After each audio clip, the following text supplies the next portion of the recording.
अस्सलाम वालेकुम। Chapter number 11 हमारा हो गया था, जो कि है डिसीजन कंस्ट्रक्ट्स। अब हम लूप कंस्ट्रक्ट्स पे आ गए हैं। ये दो चैप्टर्स बहुत इंपॉर्टेंट है। जब भी आप किसी भी प्रोग्रामिंग लैंग्वेज में चले जाएं, जरूरी नहीं सी में, किसी भी प्रोग्रामिंग लैंग्वेज में चले जाएं, उसकी बेस होती है ये डिसीजन कंस्ट्रक्ट्स और लूप कंस्ट्रक्ट्स। ठीक है, इसमें ये वाले जो लूप स्टेटमेंट्स हैं, ये सारी हम पढ़ेंगे, जिनमें while, do while, for loop ये सब आ जाती हैं। सेंटिनल कंट्रोल लूप ये देखेंगे। सबसे पहले देखते हैं लूप क्या होता है। लूप होता है, it is a mechanism through which a statement or set of statements can be executed repeatedly. बार बार एग्जीक्यूट, कुछ सेट ऑफ स्टेटमेंट्स ऐसी जिनको बार बार एग्जीक्यूट करना हो तो हम उसको लूप में डाल देते हैं। सही है। Statements that are executed repeatedly are called body of loop. सही है। अच्छा, एक मिनट जी। होता कुछ इस तरह है कि लूप होता है, वैसे आम अल्फाज में अगर लूप देखा जाए तो कुछ ऐसा होता है कि ऐसी चीज जिसका बिगनिंग और एंडिंग सेम हो, सेम सिरा हो, यहीं से शुरू हो रहा है, यहीं से खत्म हो रहा है। सही है, ये लूप कहलाएगा। क्या है कि एक ही चीज का बार बार एक ही चीज पे आई जा रहा है। सही है। अच्छा, अब अगर हम सी लैंग्वेज में देखें तो लूप क्या होता है कि कुछ सेट ऑफ स्टेटमेंट्स हैं, ठीक है, ये लूप के अंदर डाल दी जाती है। कुछ यहाँ पे स्टेटमेंट लिखी जाती है यहाँ पे, जिसकी वजह से ये लूप बन जाता है। और इन सेट ऑफ स्टेटमेंट्स को बॉडी ऑफ लूप बोलते हैं। ये हो सकता है सिंगल स्टेटमेंट हो, एक ही स्टेटमेंट हो, या set of statements, group of statement, यानी मल्टीपल स्टेटमेंट्स हो। ठीक है, इसे बॉडी ऑफ लूप कहते हैं। अच्छा, अब इस लूप को कंट्रोल कौन करता है? लूप कब तक चलता है? ये लूप कब तक एग्जीक्यूट होगा? ये सेट ऑफ स्टेटमेंट्स, पहले वन स्टेटमेंट एग्जीक्यूट हुई, फिर टू हुई, फिर थ्री हुई, फिर फोर हुई, up to so on to n हुई। फिर दोबारा से वन दोबारा एग्जीक्यूट होगी, फिर टू होगी, फिर थ्री, फिर दोबारा से, जब तक के कब तक ये इस तरह एग्जीक्यूट होती रहेगी? जब दो कंडीशंस हैं, या तो आप पहले से डिफाइन कर दें कि लूप 1 से लेके 10 तक चलेगा, यानी ये वाली कंडीशन 10 बार रन होगी, 10 टाइम्स एग्जीक्यूट होंगी। पहले एक दफा होगी, फिर दूसरी दफा रिपीट होगी, फिर तीसरी दफा, फिर चौथी दफा, up to so on to 10 times repeat होंगी। एक तो ये है। दूसरा ये है कि आप कोई कंडीशन लगा दें, जिस तरह आप कंडीशन इस स्टेटमेंट के अंदर कंडीशन लगाते थे, इस तरह कोई कंडीशन लगा दें, जब तक वो कंडीशन ट्रू होती रहेगी तब तक वो बॉडी ऑफ लूप एग्जीक्यूट होगा। जैसे ही कंडीशन फॉल्स होगी तो बॉडी ऑफ लूप जो है वो उससे एग्जिट करके नेक्स्ट स्टेटमेंट पे कंट्रोल आ जाए। ठीक है, ये दो तरीके हैं लूप को चलाने के। अच्छा, अब ये चीज कौन कंट्रोल करेगी? एक होता है control variable.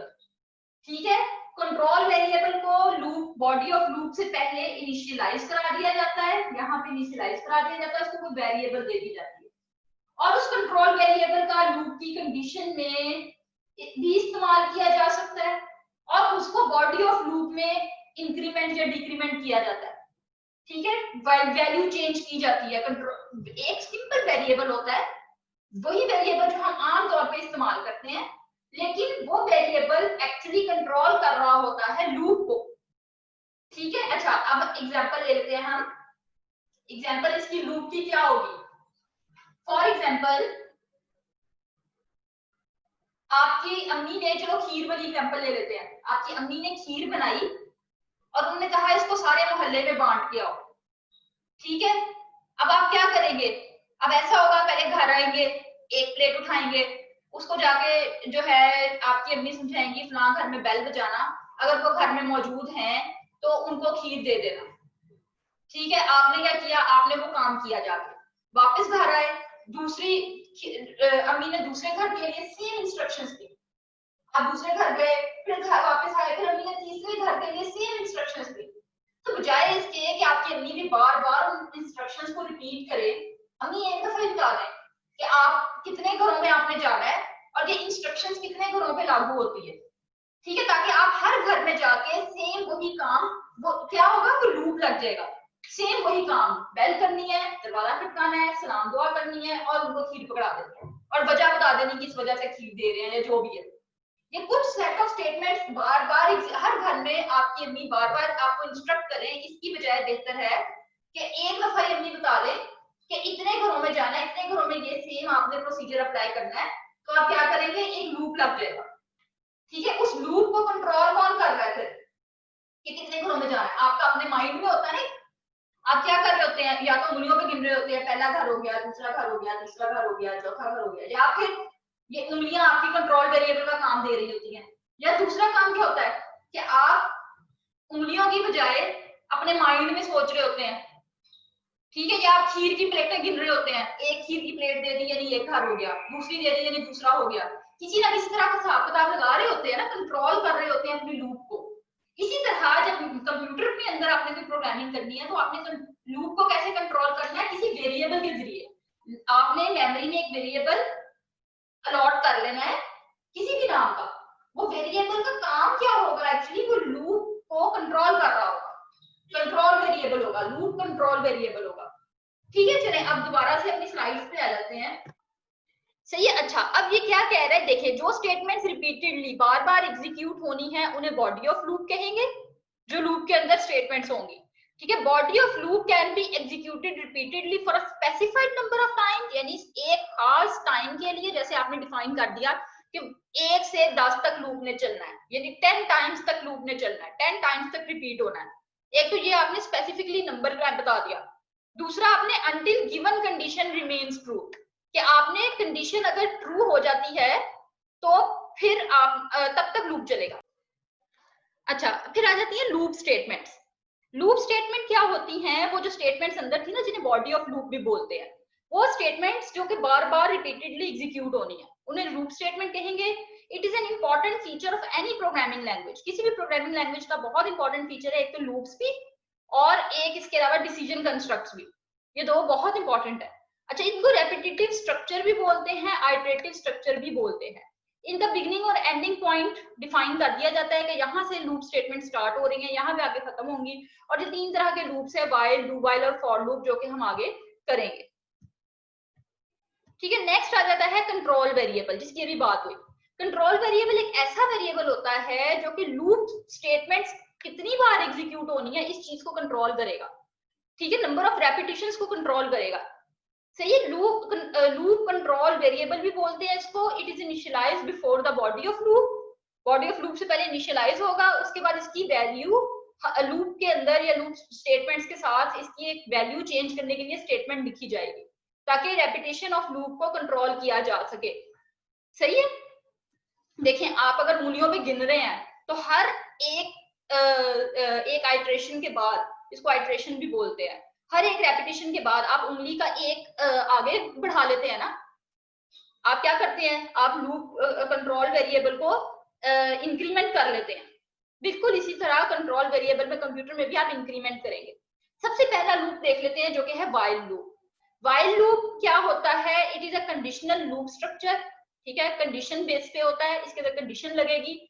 Execute a set of a statement or set of statements as long as the given condition remains true, जब तक कंडीशन ट्रू होगी तब तक वो बॉडी ऑफ लूप चलता रहेगा। जैसे ही कंडीशन फॉल्स हुई तो लूप से कंट्रोल बाहर आ जाएगा। और it is used when the programmer does not know in advance the number of repetition of loop, जब प्रोग्रामर को नहीं पता होता कि हमने कितनी टाइम लूप को रिपीट करना है, कितनी टाइम लूप को एग्जीक्यूट करना है, उस वक्त क्या होता है कि लूप का इस्तेमाल किया जाता है, व्हाइल लूप का।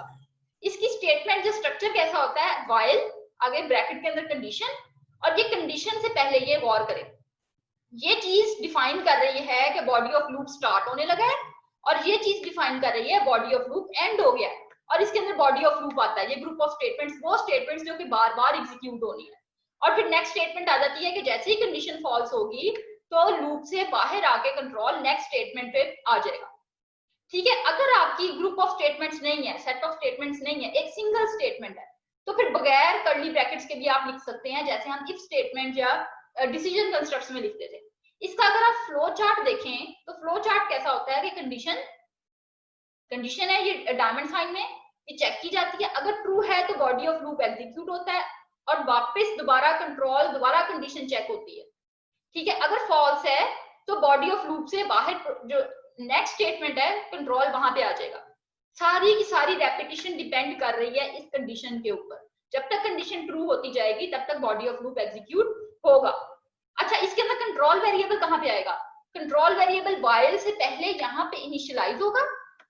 ठीक है, और कंडीशन के अंदर उसकी उस कंट्रोल वेरिएबल को यूज करते हुए कंडीशन लिखेंगे, और ग्रुप ऑफ स्टेटमेंट्स या ये जो सेट ऑफ स्टेटमेंट्स है यहाँ पे कहीं उस कंट्रोल वेरिएबल में चेंज होगा, उसकी वैल्यू चेंज होगी, इंक्रीमेंट या डिक्रीमेंट होगा। अब ये एक प्रोग्राम देख लेते हैं। अगर हम, ये पहला प्रोग्राम है, ठीक है। इस प्रोग्राम में क्या हो रहा है कि आपने नंबर फ्रॉम 1 to 10 नंबर्स को प्रिंट करवाना है यूजिंग व्हाइल लूप, ठीक है। 1 से लेके 10 तक नंबर्स को प्रिंट करवाना है, सही है। अच्छा, अब अगर इसको हम देखें तो ये तो हेडर फाइल और मेन फंक्शन ये तो सब वैसे का वैसा ही है। अब ये जो n है ना, ये यहाँ पे है कंट्रोल वेरिएबल, ठीक है। n क्या है? कंट्रोल वेरिएबल है जो कि एक लूप को कंट्रोल करेगा, जो 1 से स्टार्ट होगा 10 तक जाएगा, ठीक है। 1 से स्टार्ट हो रहा है। अच्छा, अब अगर हमने चूंकि n वेरिएबल लिया है तो जरूरी है, क्योंकि इस भी टाइप का वेरिएबल हो उसको डिक्लेयर करवाना जरूरी है। ये उसको डिक्लेयर करवा दिया, डिक्लेयर करवाना जरूरी था, ठीक है। अब क्या करेंगे हम? अब हमने व्हाइल लूप लगा दिया, ठीक है। उस लूप के अंदर ये कंडीशन है। कंडीशन क्या है कि if n is less than equal to 10, पहली दफा कंडीशन एग्जीक्यूट होगी, n 1 है, 1 is less than equal to 10, true. ये वाली सेट ऑफ स्टेटमेंट्स एग्जीक्यूट होंगी। इनमें क्या है? पहली स्टेटमेंट में ये प्रिंट करवा रहा है n की वैल्यू, यानी 1 प्रिंट हो जाएगा। फिर n में इंक्रीमेंट कर दिया, n में एक नंबर प्लस कर दिया, सही है। ये कंट्रोल वेरिएबल की वैल्यू चेंज कर दी, एक दफा लूप चल गया है। अब दोबारा से कंट्रोल कहाँ जाएगा? दोबारा से व्हाइल लूप की कंडीशन चेक करेगा। दोबारा चेक की, अब n की वैल्यू इधर से बढ़ चुकी है, 1 की बजाय 2 हो गई है, 2 is less than equal to 10, yes. अच्छा, ये मैं आपको बोर्ड पे करके दिखाती हूँ। अच्छा, ये हमारा प्रोग्राम शुरू होने लगा है। आपने हेडर फाइल ऊपर डाल लेनी है, ठीक है। उसके बाद वॉइड मेन के अंदर प्रोग्राम लिखना है। प्रोग्राम में क्या लिखना है? सबसे पहले आपने कंट्रोल वेरिएबल को डिक्लेयर करवा देना है और इनिशियलाइज करा देना है। आप पहले अलग अलग भी कर सकते हैं, इंटीजर n, ये मेरा n इसका कंट्रोल वेरिएबल है, और n इज इक्वल टू 1 अलग अलग भी कर सकते हैं, या आप एक ही स्टेटमेंट में integer n is equal to 1 करके भी कर सकते हैं। अच्छा, अब याद रहे कि आपने ये लूप से पहले करना है। अब लूप स्टार्ट होने लगा है, पहले लिखेंगे व्हाइल, ब्रैकेट के अंदर कंडीशन लिख देंगे। कंडीशन क्या है कि n ने 1 से 10 तक चलना है, तो n की वैल्यू क्या होनी चाहिए? लेस देन इक्वल टू 10 होनी चाहिए, ठीक है। ये कंडीशन लिख दी, n is less than equal to 10। अब कंडीशन के अंदर की स्टेटमेंट्स, या आपकी लूप के कर्ली ब्रैकेट्स आ गए। कंडीशन के अंदर, ये लूप के अंदर क्या लिखना है? Body of statement, body of loop में क्या आएगा? प्रिंटफ। पहले आपने प्रिंटफ करके n की वैल्यू प्रिंट करवा दी, ये आप स्टेटमेंट देख लीजिएगा, ठीक है। n की वैल्यू प्रिंट कराई। अब आपने कंट्रोल वेरिएबल की वैल्यू चेंज करनी है। कैसे चेंज करेंगे? ये पहले 1 है, अगले एक दफा हो जाए तो उसमें n में 1 प्लस हो जाए, तो एक आपने इंक्रीमेंट ऑपरेटर पढ़ा था, वो इस्तेमाल करते हुए n प्लस प्लस कर दिया, सही है। अब अगली स्टेटमेंट क्या है? प्रिंटफ, और आपने इधर ओके प्रिंट करा दिया। ये चीज इंडिकेट कर रही है कि आपके पास जो प्रिंटफ की स्टेट, आपके पास लूप से बाहर निकल आएगा स्टेट। जैसे ही लूप से बाहर निकल आएगा कंट्रोल, तो ये वाली स्टेटमेंट प्रिंट होगी, और उसके बाद गेट ch और ये आपका लूप बंद हो गया, ठीक है। अब ये प्रोग्राम को रन करके देख लेते हैं। सबसे पहले ये वेरिएबल एक n ले लिया आपने, n वेरिएबल लिया किसमें? मेमोरी में। इस स्टेटमेंट से n वेरिएबल मेमोरी में डिक्लेयर हुआ और उसके अंदर 1 वैल्यू इनपुट हो गई, 1 वैल्यू उसके अंदर प्लेस हो गई। अब लूप चलेगा, 1 is less than equal to 10, true. तो ये दोनों स्टेटमेंट्स एग्जीक्यूट होंगी। कैसे? पहले प्रिंट हो जाएगा n की वैल्यू, यहाँ पे n की वैल्यू प्रिंट हुई है, 1 प्रिंट हो गया। फिर अगली स्टेटमेंट में क्या होगा? n की वैल्यू में 1 इंक्रीमेंट हो जाएगा, 1 प्लस हो जाएगा, यहाँ पे 1 था, ये 1 से 2 हो जाएगा। कंट्रोल वापस लूप कंडीशन चेक करने का। अगली कंडीशन में क्या है? अब क्या n की वैल्यू 2 है, 2 is less than equal to 10, true. दोबारा से इधर n प्रिंट होगा, ये 1 के साथ 2 प्रिंट हो गया। फिर आपने अगली स्टेटमेंट में n की वैल्यू फिर प्लस हो जाएगी।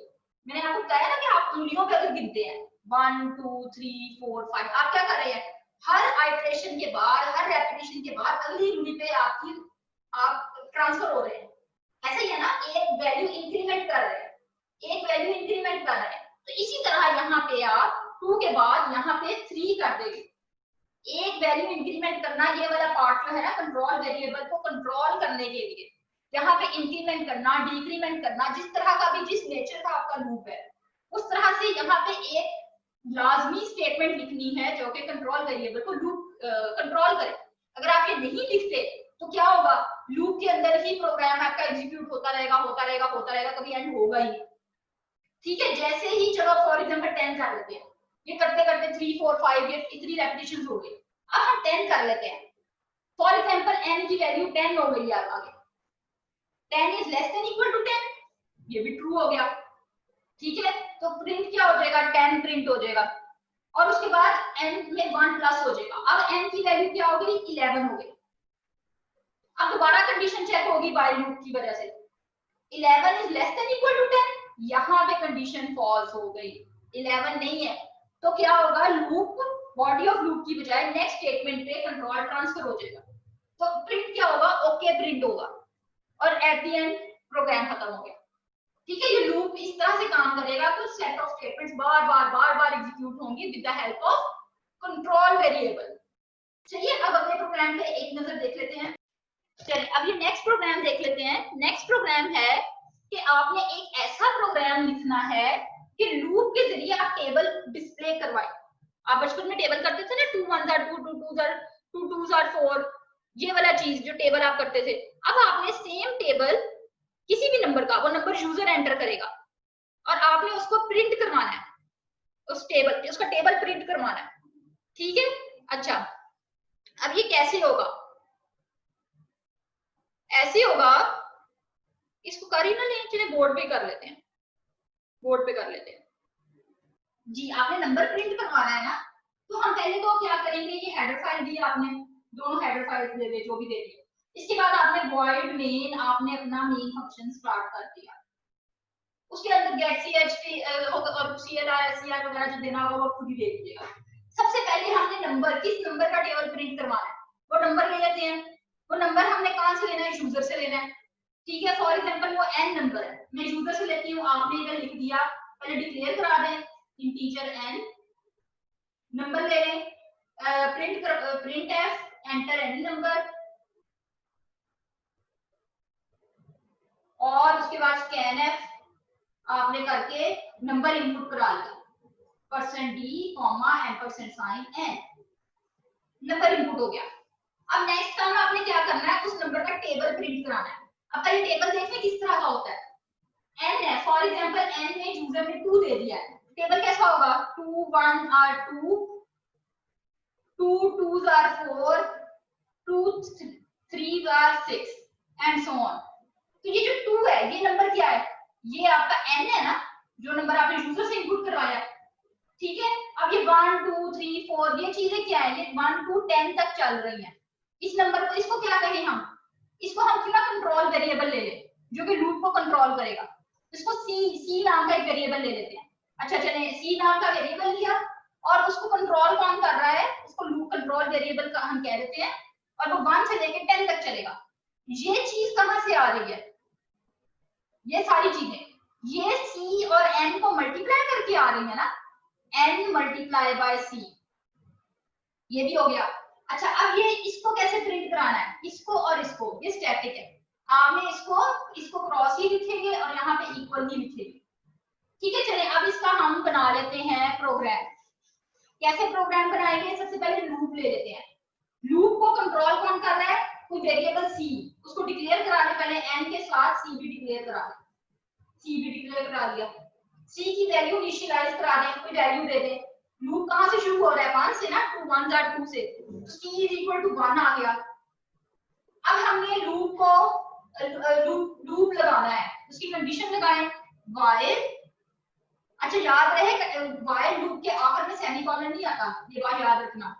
कंडीशन क्या लगानी है, c कहां से कहां तक चलना है, c is less than equal to 10, 10 तक चलेगा ना, जब तक c की वैल्यू 10 से कम है तब तक लूप चले, जैसे ही बढ़ जाएगी तो लूप स्टॉप हो जाएगा, टर्मिनेट हो जाएगा। ठीक है, ये हमने लूप लगा लिया। अब हमने लूप के अंदर कंडीशन लिखनी है, सॉरी कंडीशन लिखनी है हमने। अब हमने लूप के अंदर स्टेटमेंट्स लिखनी है, लूप की स्टेटमेंट्स।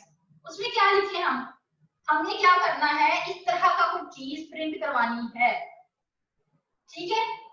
चलिए अब इधर आगे मैं लिख देती हूँ, इस तरफ आ जाती हूँ। प्रिंट एफ कैसे प्रिंट करवाएंगे, ये क्या है, हमने अभी बात की, ये चीज n है, ये चीज c है, c के यानी c जैसे जैसे इंक्रीमेंट होगा वैसे वैसे चेंज होती जाएगी, और ये चीज क्या है, n मल्टीप्लाई बाय c है, सही है। अच्छा प्रिंट करवाएंगे, कैसे करवाएंगे, पहले n लिखेंगे %d, हम डायरेक्ट वेरिएबल नहीं लिख सकते, फॉर्मेट स्पेसिफायर लिखते हैं, इसलिए %d लिखा। आगे इसको ऐसे एज इट इज लिखना है, तो एज इट इज x डाल दिया। आगे ये लिखना है, इसकी जगह %d डालेंगे, वेरिएबल लिखना है चूंकि। फिर ये एज इट इज लिखना है, इधर इक्वल डाल दिया। फिर इसको लिखना है, इधर भी %d डालेंगे क्योंकि हमने एक एक्सप्रेशन लिखनी है, और बस। अब कॉमा डाल के पहले %d की जगह पे क्या आएगा, पहले %d की जगह पे n आना है, n कॉमा दूसरे %d की जगह पे कंट्रोल वेरिएबल c कॉमा तीसरे %d की जगह पे n मल्टीप्लाई बाय c, एक एक्सप्रेशन है n मल्टीप्लाई बाय c। ये आपकी प्रिंट एफ की स्टेटमेंट हो गई। n जो है यहाँ पे इस %d की जगह पे n की वैल्यू आ जाएगी, इस %d की जगह पे c की वैल्यू आ जाएगी, और इस %d की जगह पे n मल्टीप्लाई c की वैल्यू आ जाएगी, ठीक है। ये आपका क्या हो गया, प्रिंट एफ स्टेटमेंट हो गई। टेबल इस तरह एक दफा चलेगा तो क्या होगा, n की वैल्यू हमेशा 2 रहेगी, 2 मल्टीप्लाई बाय c की वैल्यू अभी 1 है। अब आपने नेक्स्ट स्टेटमेंट में c की वैल्यू में इंक्रीमेंट कर दें, c प्लस प्लस n की वैल्यू आपने नहीं चेंज करनी, क्योंकि n की वैल्यू हमेशा 2 ही रहेगी, 2 का ही टेबल आपने प्रिंट करवाना है। और करें ना, 2 1 are 2, 2 2 are 4, 2 3 are 6, इस तरह से है ना। तो ये 2 तो कहीं पे भी चेंज नहीं हो रहा, ये चेंज हो रहा है c, यानी कि कंट्रोल वेरिएबल जो कंट्रोल कर रहा है 1 से लेकर 10 तक चलेगा, और इसी के अकॉर्डिंग फिर ये भी चेंज हो रहा है, ठीक है। तो आपने क्या किया, यहाँ पे c में इंक्रीमेंट कर देना है। अब क्या होगा, पहली टर्म में 2 मल्टीप्लाई 1 इज इक्वल टू जो भी आंसर आएगा, दूसरी टर्म में क्या होगा, c की वैल्यू 1 से 2 हो जाएगी, तो 2 मल्टीप्लाई 2 आ जाएगा। अगली टर्म में 2 की वैल्यू 3 हो जाएगी, c की वैल्यू 3 हो जाएगी, फिर 2 मल्टीप्लाई 3 आ जाएगा। इस तरह से सारा ये लूप चलेगा, इसके एंड में आपने लूप को बंद कर देना है, और ये लूप है, लूप का एंड हुआ है। फिर आपने इसका भी एंड करना है, मेन फंक्शन का, यहाँ पे आपने अपने मेन फंक्शन का एंड किया, और इस तरह से आपका ये प्रोग्राम हो गया है, ठीक है। अच्छा अब नेक्स्ट प्रोग्राम पे चलते हैं। अच्छा अब नेक्स्ट प्रोग्राम है, नेक्स्ट प्रोग्राम को अगर आप गौर करें, इस तरह की आउटपुट आनी चाहिए, ये आपके सामने दिख रही है ना, ये कैसे आ रही है, पहले आप इसके पैटर्न को फॉलो करें, पैटर्न को गौर करें। ये ऐसे आ रही है, देखिए देखें, 2 की पावर में चल रहा है, 2 की पावर 0, क्या आंसर आता है 1। 2 की किसी भी चीज की पावर अगर 0 हो तो आंसर हमेशा 1 आता है। 2 की पावर 1 आंसर क्या आता है 2, 2 की पावर 2 आंसर क्या आता है 4, 2 की पावर 3 तो आंसर 8, इस तरह से चल रहा है, ठीक है। तो ये आपने प्रोग्राम को, इसको एक दफा आप देख लें, जब मैं करवा देती हूँ, मैं करवा देती हूँ जी। अब ये देखिए, अगर यहाँ पे क्या है, ये 2 हेडर फाइल्स आ गई, मेन फंक्शन स्टार्ट हो गया। पहला नंबर, इसको आप नंबर 1 कह लें, इसको आप नंबर 2 कह लें, तो ये पहला नंबर और ये दूसरा नंबर, ठीक है। CLR SCR तो फंक्शन आएगा ही। पहला नंबर कहाँ से स्टार्ट हो रहा है, 0 से, नंबर 1 स्टार्ट हो रहा है 0 से, नंबर 2 स्टार्ट हो रहा है 1 से, उसी तरह आपने इनिशियलाइज कर दिया, नंबर 1 स्टार्ट हो रहा है 0 से, नंबर 2 स्टार्ट हो रहा है 1 से। फिर नेक्स्ट स्टेप में आपने क्या किया, लूप लगाना है 0 से लेके 6 तक। नंबर 1 कहां से कहां तक चल रहा है, 0 से 6 तक। 0 आपने इनिशियलाइज कर दिया, कंडीशन लगानी है कि when number 1 is less than equal to 1, ये देखिए व्हाइल के अंदर आपने कंडीशन लगा दी, number 1 is less than equal to 1। फिर प्रिंट क्या करवाना है, प्रिंट आपने करवाना है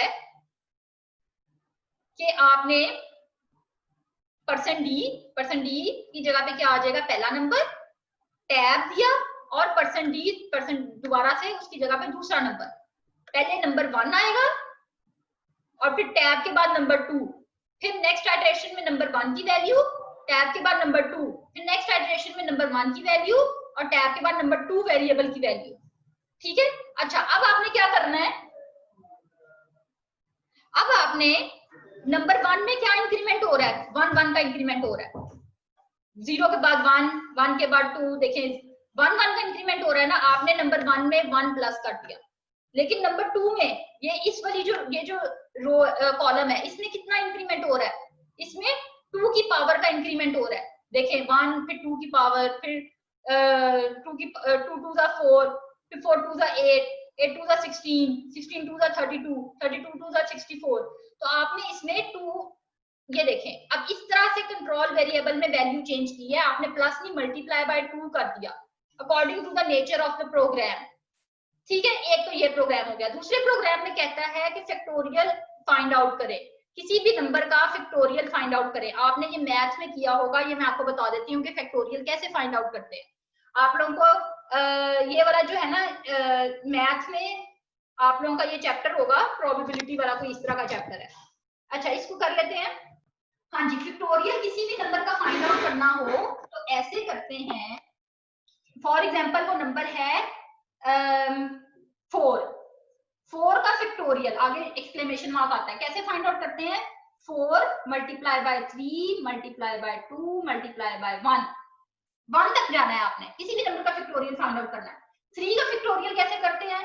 3 मल्टीप्लाई बाय 2 मल्टीप्लाई बाय 1। ठीक है, फैक्टोरियल इस तरह से कैलकुलेट होता है। अब अगर हमने इसको कंप्यूटर में इसका प्रोग्राम बनाना है कि ऑटोमेटिकली फैक्टोरियल कैलकुलेट हो जाए, तो कैसे बनाएंगे? आपने मेन हेडर फाइल डाल ली है, मेन फंक्शन और स्टार्ट कर देना है। सबसे पहले आपने वेरिएबल लेना है। कौन सा वेरिएबल लेना है? आपने लिया n ले लेते हैं, जिसके अंदर हम यूजर से इनपुट कराएंगे कि किस नंबर का फैक्टोरियल फाइंड आउट करना है। आपने इंटीजर n, एक कंट्रोल वेरिएबल भी साथ ही दे देते हैं, कॉमा c, कंट्रोल वेरिएबल है जो लूप को कंट्रोल करेगा। जाहिर लूप ही लगेगा ना। आप देखिए 4 फैक्टोरियल है तो पहले क्या करेगा? 4 मल्टीप्लाई 3 करेगा, फिर अगले स्टेप में जो आंसर आएगा उसको मल्टीप्लाई 2 करेगा, अगले स्टेप में जो आंसर आएगा उसको मल्टीप्लाई 1 करेगा। ऐसे ही करेगा ना, डायरेक्ट तो इस तरह से पूरा नहीं ना कर देगा। पहले इसका करेगा, फिर इसको करेगा, और फिर जो आंसर आएगा उसको 1 के साथ करेगा। ठीक है, अच्छा चले अब हम क्या करें? n को आपने प्रिंट एफ करके n की वैल्यू यूजर से ले ली। ये मैं स्टेटमेंट्स में नहीं लिख रही, आपने इनपुट करा लिया इन स्टेटमेंट्स में n को। आपके पास फैक्टोरियल है, 4 का फैक्टोरियल करना है। आपने पहले 4 को 3 के साथ मल्टीप्लाई करना है, फिर 2 के साथ करना है, फिर 1 के साथ करना है। ठीक है, कंट्रोल वेरिएबल नहीं है, हमने ये 4 और इस वक्त चीजें हमारे पास n है, n के जरिए कंट्रोल कर रहे हैं हम। ठीक है, हमने एक f नाम का वेरिएबल लिया।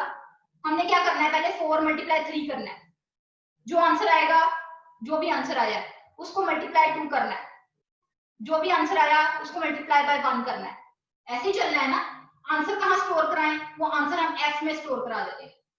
ठीक है, f को f मल्टीप्लाई 2 करेंगे, जो आंसर आएगा उसको भी f में स्टोर करा देंगे, उसको मल्टीप्लाई 1 कर लेंगे। यानी फिलहाल f में क्या पड़ा है? सिर्फ 1 पड़ा है। हमने यहाँ पे f इज इक्वल टू 1 कर दिया। ठीक है, अब लूप लगाते हैं, while n is greater than 1। सही है। अच्छा अब हम करते हैं फैक्टोरियल फाइंड आउट। कैसे किया? f is equal to f multiply by n।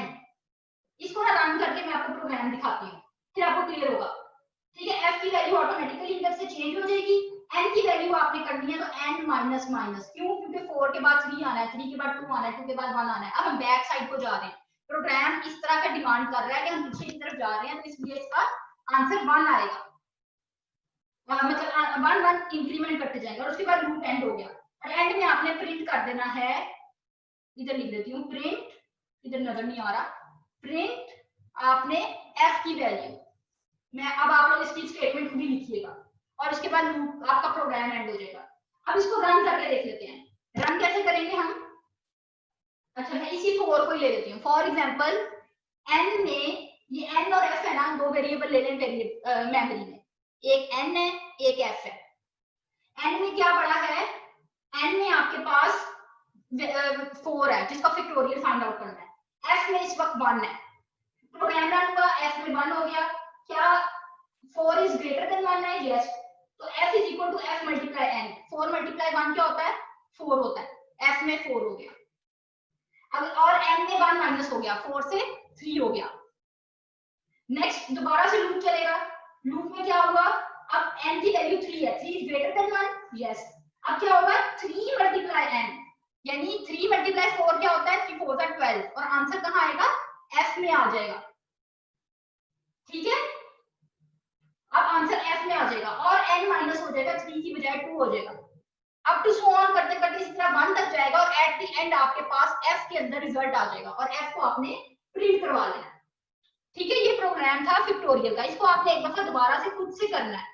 इसके साथ जी वाइल लूप हमने देखा था। अब वाइल लूप के जैसा ही, इससे मिलता जुलता ही होता है डू वाइल लूप। वो क्या होता है, डू वाइल लूप में भी इसी तरह स्टेटमेंट्स होती हैं या सेट ऑफ स्टेटमेंट्स होती हैं जो कि रिपीटेडली एग्जीक्यूट होती हैं as long as given condition remains true, जब तक के कंडीशन, आपने जो कंडीशन लगाई है वो ट्रू होती है। वाइल का क्या था स्ट्रक्चर, अगर आपको कुछ याद हो, कि ऊपर वाइल आता था, ठीक है, और उसके आगे ब्रैकेट में कंडीशन आती थी, ऐसे ही था, ये ब्रैकेट आ गई, उसके अंदर कंडीशन आ गई, और इसके बाद कर्ली ब्रैकेट्स के अंदर आपकी सेट ऑफ स्टेटमेंट्स थी या बॉडी ऑफ लूप था। ठीक है, ऐसे था ना, और इसमें कोई सेमीकोलन वगैरह नहीं था। जबकि वाइल लूप के तकरीबन मिलता जुलता ही होता है डू वाइल लूप, लेकिन इसके अंदर बॉडी ऑफ लूप पहले आता है। डू वाइल का अगर आप स्ट्रक्चर देखें, पहले डू आता है, फिर ब्रैकेट्स आ गई, ब्रैकेट्स के अंदर बॉडी ऑफ लूप या सेट ऑफ स्टेटमेंट्स या वो या एक स्टेटमेंट या सेट ऑफ स्टेटमेंट जो भी आनी है वो आ गया। और इस लूप का जैसे ही ये कर्ली ब्रैकेट खत्म होती है, साथ ही वाइल ब्रैकेट में कंडीशन और एंड में सेमीकोलन, याद रखें ये सेमीकोलन जरूर आता है डू वाइल के अंदर। ठीक है, ये डू वाइल का हो गया। It is similar to while loop but the body of loop comes before the test condition. while loop में आफ्टर कंडीशन था, जबकि डू वाइल में बिफोर टेस्ट कंडीशन है। एक्चुअली होता ऐसे है कि कंट्रोल पहले डू पे आता है, ठीक है, बगैर कोई कंडीशन चेक किए बॉडी ऑफ लूप को एग्जीक्यूट करना शुरू कर देता है, सारी स्टेटमेंट्स एग्जीक्यूट करता है। एग्जीक्यूट करने के बाद एंड में वो कंडीशन चेक करता है, अगर कंडीशन ट्रू हो, इन केस अगर कंडीशन ट्रू है तो दोबारा से बॉडी ऑफ लूप एग्जीक्यूट करेगा सारा का सारा। जैसे ही कंडीशन फॉल्स होगी तो नेक्स्ट स्टेटमेंट पे कंट्रोल ट्रांसफर हो जाएगा।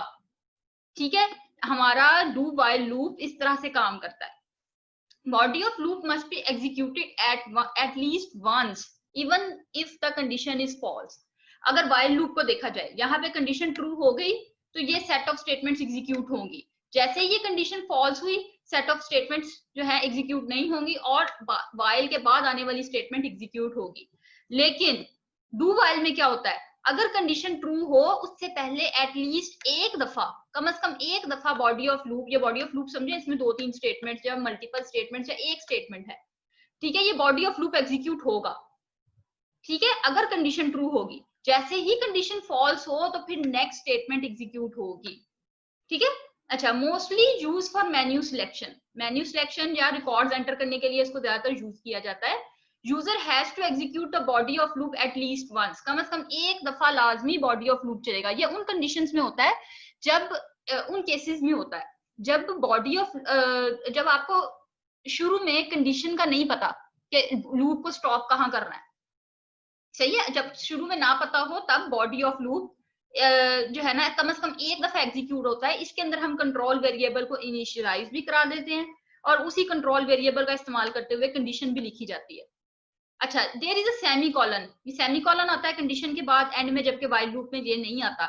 ये सेमीकोलन इंडिकेट करता है कि ये वाइल नहीं बल्कि डू वाइल लूप है। Semicolon must be given at the end of this statement, हर इस स्टेटमेंट के एंड में लाजमी देना होगा, अदरवाइज एरर अकर हो जाएगा। अगर आप इसका फ्लो चार्ट देखें तो पहले बॉडी ऑफ लूप आता है, फिर कंडीशन चेक होती है, जबकि वाइल लूप में क्या था, पहले कंडीशन चेक होती थी, अगर कंडीशन ट्रू होती थी तो बॉडी ऑफ लूप एग्जीक्यूट होता था। तो इसके अंदर पहले बॉडी ऑफ लूप आता है, फिर कंडीशन चेक होती है, अगर कंडीशन ट्रू हो जाए तो दोबारा से बॉडी ऑफ लूप एग्जीक्यूट होगा, अगर कंडीशन फॉल्स हो जाए तो नेक्स्ट स्टेटमेंट पे कंट्रोल ट्रांसफर हो जाता है। ठीक है, अब आगे आ जाते हैं, ये एक छोटा सा प्रोग्राम है डू वाइल का, वो देख लेते हैं कि ये प्रोग्राम क्या कह रहा है। प्रोग्राम क्या है कि डिस्प्ले करना है आई लव पाकिस्तान 5 टाइम्स, ठीक है, यूजिंग डू वाइल लूप। अगर तो आपको पेपर में लिखा आ जाता है कि आप इसको वाइल लूप से करें या डू वाइल लूप से करें, तो जो मेंशन होगा लूप, आपने उसी लूप के साथ वो प्रोग्राम सॉल्व करना होगा, प्रोग्राम कोड करना होगा। लेकिन अगर आपको मेंशन नहीं होता तो फिर आपके पास चॉइस है, आप जो मर्जी लूप इस्तेमाल करके प्रोग्राम कोड कर सकते हैं। अब इन्होंने कहा है 5 दफा लिखना है। अगर आप इसी सेम कोड, अच्छा चलिए पहले डू वाइल के साथ देख लेते हैं। ये जो एन है, एन इस वक्त यहाँ पे कंट्रोल वेरिएबल का काम कर रहा है, ठीक है। 1 से लेके ये 1 से स्टार्ट हुआ है। डू वाइल के अंदर सेम उसी तरह स्टेटमेंट्स लिखनी है जिस तरह से आप लिखते थे वाइल लूप के अंदर। वाइल में भी इसी तरह लिखते थे ना, इसमें भी सेम इसी तरह print F I love Pakistan और कंट्रोल वेरिएबल में 1 प्लस कर देना है, यानी n plus plus increment operator का इस्तेमाल किया। और फिर वाइल के अंदर कंडीशन बाद में आ रही है which is n is less than equal to 5, यानी 5 दफा चलना है ना, तो पहली दफा चलेगा 1 is less than equal to 5, condition true हो गई। ये स्टेटमेंट्स एग्जीक्यूट होंगी। पहली दफा एग्जीक्यूट होने से क्या हुआ, n की आई लव पाकिस्तान ये पहला वाला प्रिंट हो गया और उसके बाद n में 1 प्लस हो गया। अभी n 1 था, अब 2, अब n 2 हो गया, ठीक है। अब क्या है, 2 is less than equal to 5, condition true है। दोबारा से ये स्टेटमेंट दोनों एग्जीक्यूट होंगी। दोबारा से क्या होगा, पहले आई लव पाकिस्तान प्रिंट हुआ, ये दूसरी बार प्रिंट हो गया, ठीक है। और n की वैल्यू चेंज हो गई, अब 2 से 3 हो गई, ये 3 हो गई। 3 is less than equal to 5, condition true हो गई। दोबारा से एग्जीक्यूट हो गई ये दोनों स्टेटमेंट्स। कैसे एग्जीक्यूट होंगी, दोबारा आई लव पाकिस्तान ये तीसरी दफा प्रिंट हो गया, आई लव पाकिस्तान। और n की जो n है वो 3 से क्या हो गया, वो 3 से 4 हो गया n की वैल्यू। अच्छा, फिर क्या है, 4 is less than equal to 5, बिल्कुल कंडीशन ट्रू हो गई। फिर दोबारा से ये स्टेटमेंट एग्जीक्यूट होंगे, आई लव पाकिस्तान फिर से प्रिंट हुआ और n की वैल्यू अब 4 से 5 हो गई, सही है। अब क्या है, 5 is less than equal to 5, less than तो नहीं है लेकिन इक्वल तो है ना, तो इसका मतलब है कंडीशन ट्रू हो गई। दोबारा से इससे ये स्टेटमेंट एग्जीक्यूट होंगी। प्रिंट हुआ, अब ये आई लव पाकिस्तान प्रिंट हुआ और n की वैल्यू में 1 का इंक्रीमेंट हो गया, यानी 5 से ये 6 बन गया, ठीक है, ये 6 हो गया। अब दोबारा से कंडीशन चेक होगी, 6 is less than equal to 5, नहीं, अब कंडीशन फॉल्स हो गई है। तो लूप में दोबारा जाने की बजाय प्रोग्राम क्या होगा, नेक्स्ट स्टेटमेंट पे आ जाएगा। नेक्स्ट स्टेटमेंट कोई है ही नहीं, प्रोग्राम एंड हो गया, तो इसका मतलब है प्रोग्राम एंड हो गया, ठीक है। ये प्रोग्राम इस तरह से एग्जीक्यूट होगा। अगर सेम यही प्रोग्राम वाइल लूप के साथ एग्जीक्यूट होता तो क्या होता, तो ये जो वाइल का ये जो है ना, ये वाला पार्ट वाइल और आगे ब्रैकेट में कंडीशन, ये पार्ट यहाँ डू की जगह पे आ जाता, इस जगह पे, और सेमीकोलन खत्म हो जाता। आपको पेपर में ऐसा भी क्वेश्चन आ सकता है कि डू वाइल में आपको कोई प्रोग्राम दिया हो और उसको कहा जाए इसको वाइल में कन्वर्ट करो, वाइल लूप का इस्तेमाल करते हुए सेम प्रोग्राम को लिखो, ठीक है। तो इस तरह से भी आपको कन्वर्जन भी आनी चाहिए, ठीक है। या अगर आपको वाइल लूप दिया हो और कहा जाए इसको डू वाइल में कन्वर्ट करो, कैसे करेंगे, जो वाइल और कंडीशन है उसको उठा के नीचे ले आएंगे, आगे सेमीकोलन डाल देंगे और ऊपर वाइल की जगह पे डू लिख देंगे, बाकी सेम रहेगा प्रोग्राम सारा, ठीक है। अच्छा, अब नेक्स्ट स्लाइड पे आ जाते हैं, अगला प्रोग्राम देख लेते हैं। अच्छा, पहले हम डिफरेंस देख लें, वाइल लूप और डू वाइल लूप का क्या डिफरेंस है। वाइल लूप अभी हमने बातों बातों में सारी डिफरेंस एक दफा देख लिया है। वैसे वाइल लूप में टेस्ट कंडीशन पहले आती है और बाद में बॉडी ऑफ लूप आता है, जबकि डू वाइल में टेस्ट कंडीशन बाद में आती है, पहले बॉडी ऑफ लूप आता है, ठीक है। वाइल कंडीशन में लूप के शुरू में कंडीशन को पहले इवेल्युएट करते हैं, फिर बॉडी ऑफ लूप एग्जीक्यूट होता है। अगर कंडीशन ट्रू है तो ऐसे ही था ना, देखिए आपका पहले वाइल लूप आ गया, आपने उसको कंडीशन, उसके आगे कंडीशन आ गई, आपने कंडीशन चेक की कि आया वो कंडीशन ट्रू है या नहीं है।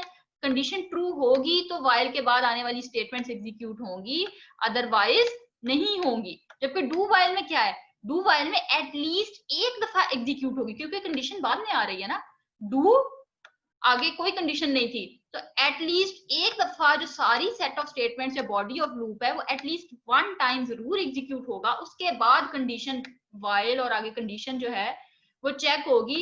अगर कंडीशन ट्रू होती है तो दोबारा से एग्जीक्यूट होंगी वो स्टेटमेंट्स, अदरवाइज नहीं होंगी, अदरवाइज वो लूप नेक्स्ट स्टेटमेंट पे आ जाएगा कंट्रोल। अच्छा, वाइल लूप में सेमीकोलन नहीं आता eight the end of condition, जबकि डू वाइल लूप के एंड में सेमीकोलन आता है। अब नेक्स्ट स्लाइड पे आ जाते हैं। नेक्स्ट स्लाइड ये है, 2 प्रोग्राम्स है इसके अंदर, ठीक है। अब मैं आप लोगों को पूरे प्रोग्राम करके नहीं दिखाऊंगी, अब आप लोगों को मैं हिंट दूंगी कि ये प्रोग्राम की लॉजिक कैसे क्रिएट हुई है, ठीक है। प्रोग्राम अब आप खुद किया करेंगे। क्या करना है, शुरू और आखिर में, शुरू में पे क्या करना है, पहले आपने 2 हेडर फाइल्स लगा देनी है, मेन फंक्शन स्टार्ट करना है, उसके अंदर CLR SCR और जो है गेट ch, और उसके दरमियान में CLR SCR और गेट ch के दरमियान में सारा कोड लिखना है। सबसे पहले आपने वेरिएबल डिक्लेयर करा देना है जो जो आप यूज कर रहे हैं, तो जैसे जैसे आप यूज करते जाएंगे वो डिक्लेयर करवाते जाएंगे, और उसके नीचे प्रोग्राम की लॉजिक क्वेश्चन देख के बन जाती है। जैसे ये वाला प्रोग्राम अगर आप देखें, ये कह रहा है write a program that displays first 10 odd numbers, पहले 10 ऑड नंबर डिस्प्ले करवाने हैं। ऑड नंबर क्या होते हैं? ऑड नंबर ऐसे नंबर जिनको अगर 2 से डिवाइड किया जाए तो रिमाइंडर 1 आएगा। कौन कौन से? 1, 3, ये देखिए ये इस वक्त जो है ना यहाँ पे सारे ऑड नंबर हैं, ठीक है। अच्छा, अब अगर आपने जो है ऑड नंबर्स कैलकुलेट करने हैं, तो आप कहां से कहां तक लूप चलाएंगे? आप 1 से 20 तक चलाएंगे, क्योंकि 1 से 20 के दरमियान में आपको 10 इवन नंबर मिलेंगे, 10 ऑड नंबर मिलेंगे। अगर आपने 10 ऑड नंबर्स लेने हैं तो 1 से 20 तक लूप चलाएंगे। अच्छा, अगर आप ये प्रोग्राम की लॉजिक देखें, ये CLR, SCR और ये गेट CH, ये तो हो ही गया। इंटीजर नम, ये नाम जो है NUM वेरिएबल है इंटीजर टाइप का, ये आपने डिक्लेयर करा दिया, इसको हम कंट्रोल वेरिएबल के तौर पे भी इस्तेमाल करेंगे।